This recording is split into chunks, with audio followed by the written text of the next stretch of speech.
there everyone.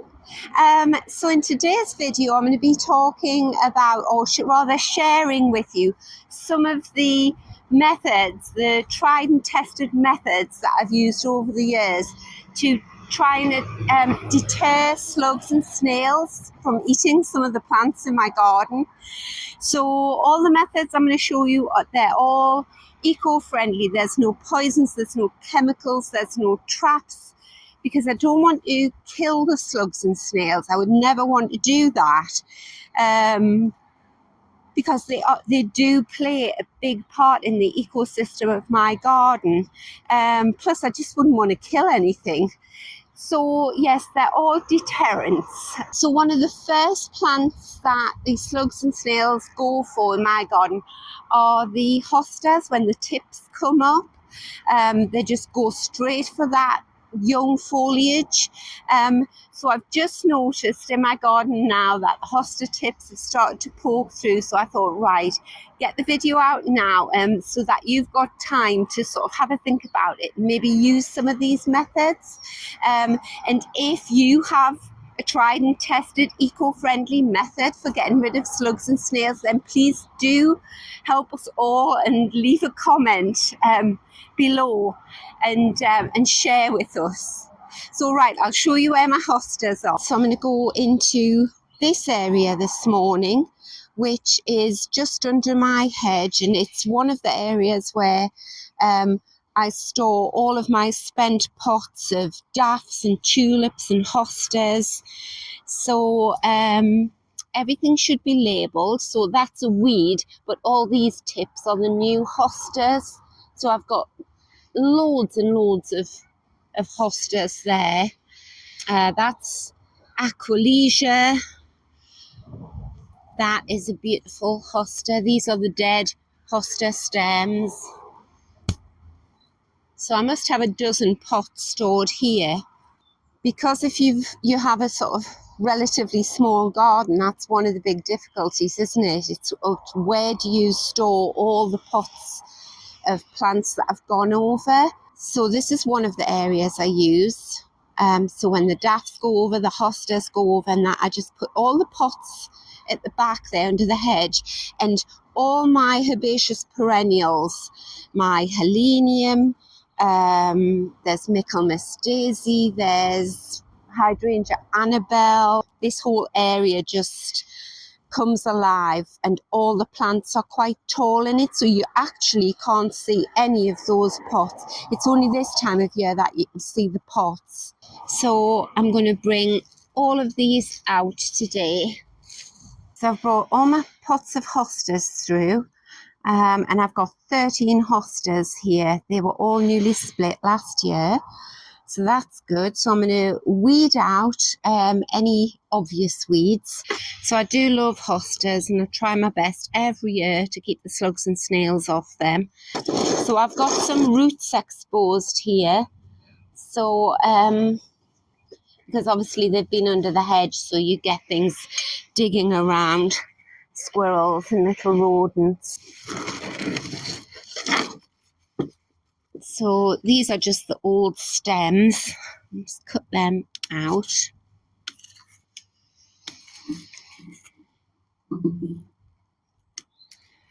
You can see there's quite a lot of soil gotten around the edges there.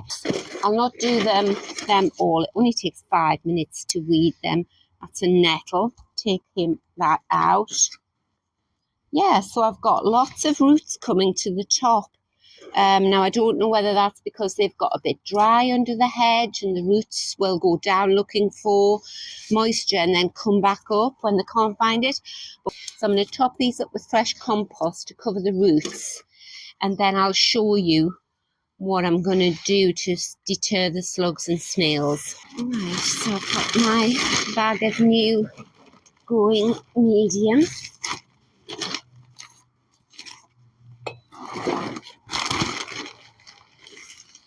And it doesn't matter at this time of year, very end of March, 31st, I'm filming this.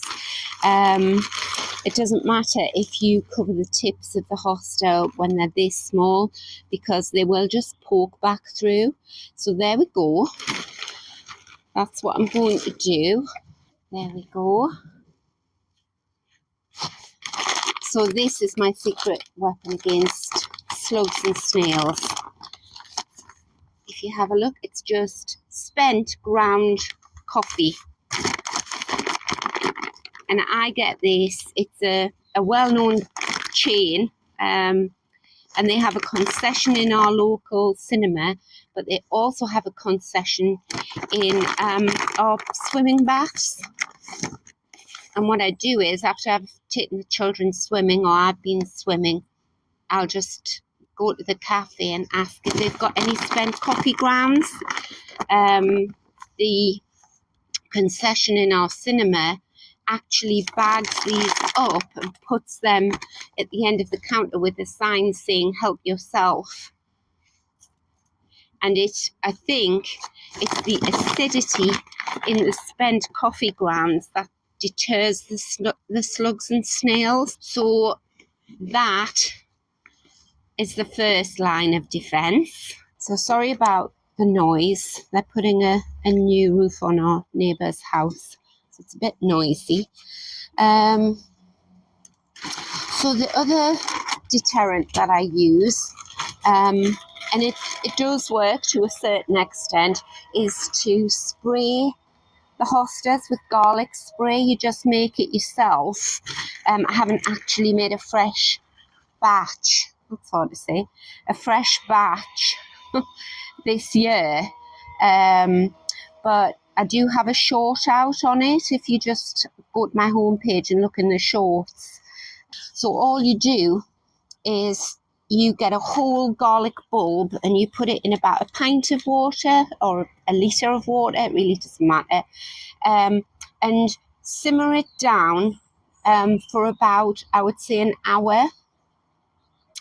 And then you take the garlic bulb out and you put this concentrated garlic liquid into a jar with a screw top. So I used to have a sauerkraut jar. That was a good size. It was about that size. And then I just store it on the shelf in the garage. And I bought one of those spray bottles that you can get. I think it was like £1. And what you do is, every day, if you can, you put a little bit of the concentrate into the spray bottle and fill it up with cold water. I don't know what would happen if you just sprayed it on neat, but there's no need. It's quite a powerful thing, and that should last you for a good, I would say, month. Spray the tips of your plants with it every day, and that deters the slugs and snails, as I say, to a certain extent. This one doesn't really need any new soil. Just put the coffee grounds around it.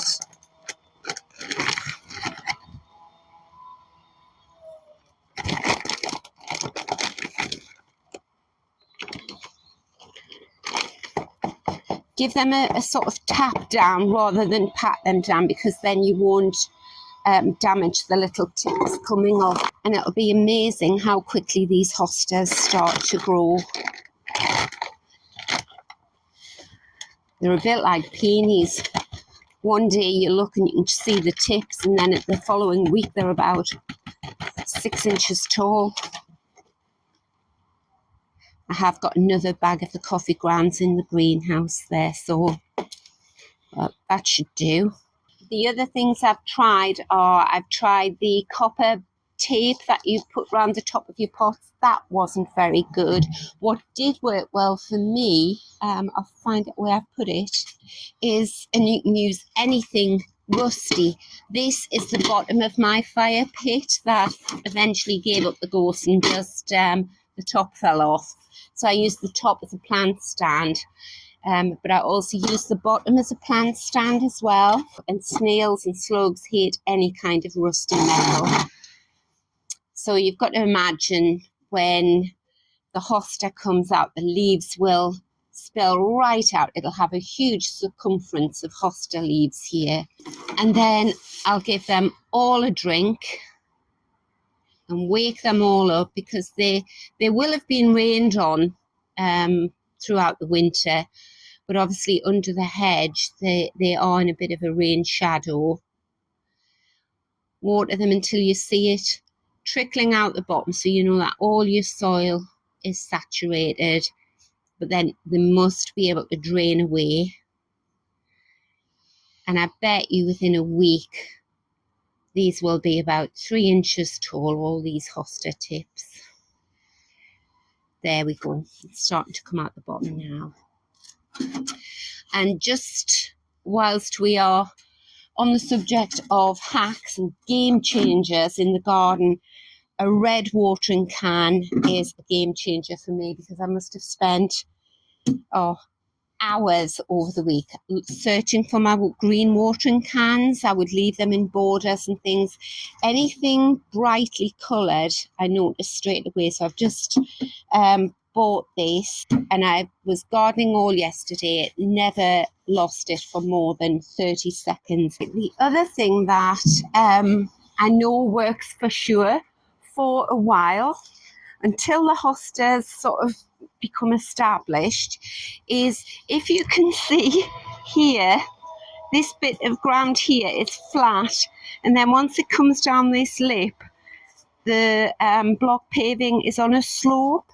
So I know, because I do this every year, I can fit this old table on that flat bit there. So you can see it's not exactly aesthetically pleasing. There's nothing beautiful about it. I picked it up in a second-hand store at our recycling centre. But if you look back at my videos where I dress this courtyard, my ferns and my aces cover up the bottom of the table. You can see from the table it's got the rust around it already, and the legs are somewhat rusty. So that in itself, you can see at the very bottom over there, hopefully. Sorry to be showing you my drain here. There, down there. Rusty legs. So that immediately is going to put the slugs and snails off. So when I arrange this properly, I'll give the tabletop a clean. I'm just sort of showing you the idea here. So in one of those videos where I'm arranging this little courtyard, this is what it normally looks like when the hostas and the ferns and everything are out. When I used to put the hostas on the ground so that you could see all of their beautiful leaves, they immediately got attacked by slugs. So one year, when I got this table, I put the hostas on the table. So I found that I can put 3 hostas on this table and it looks nice. So I tried to get a selection of colours. So I have a big green and yellow one. I have a bluey one. I have a new little one called, I think it's mouse ears. So again, that looks really bad at the moment, very stark. But once these are in leaf, I usually have to sort of whittle them down, so I've got one big hosta on there.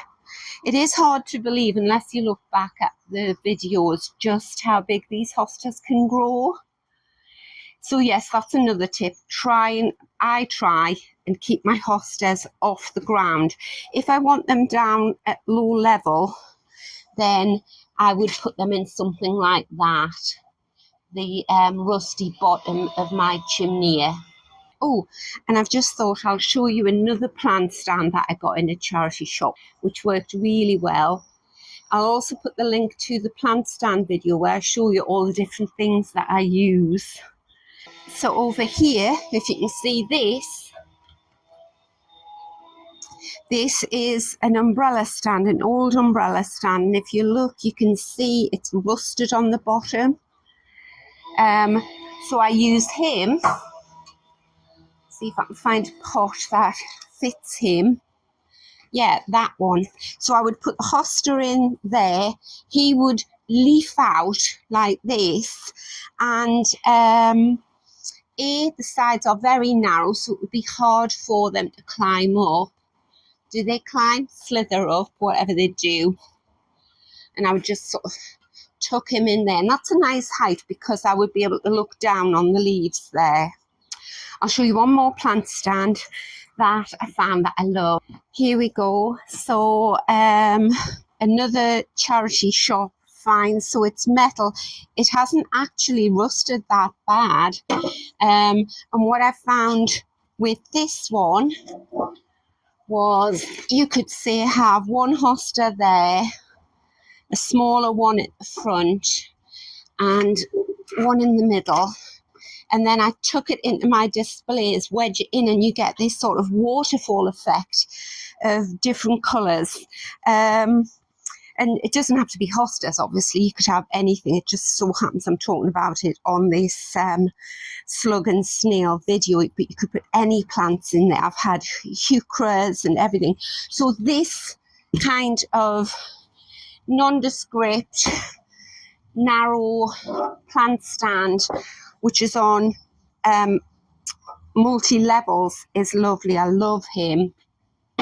And another couple of eco-friendly ways to deter slugs and snails, which I know do work, and the hostas remained untouched, was that one year I grew 2 or 3 in big metal hanging baskets, and I hung one at the front of my garage. I'll show you. So there, I've got a bird feeder hanging on it at the moment, but it was a big basket and it hung there. And that worked really well because obviously the snails couldn't get to it. And then there is one last tip I can give you, and I found this by accident. So I had this bit of old slate I'd been tidying up, and I'd propped him up against the wall like that. So the other day I was tidying this area, dressing the front of the garage, and I just picked him up, and there must have been a dozen snails on there. So what I did was I just took them over the road to the hedge on the farmer's field, and just flicked them off into the ditch there. And that is the farmer's field over there. So yes, I don't know what time of the night or day that the snails and slugs congregate in cool, dark places behind pots and things like that, and bits of slate. But that was brilliant. It's as though they had all arranged themselves on this tray, and I could just carry it across the road. And if you haven't got a hedgerow, before I used to do that, I just used to put them into my compost bin.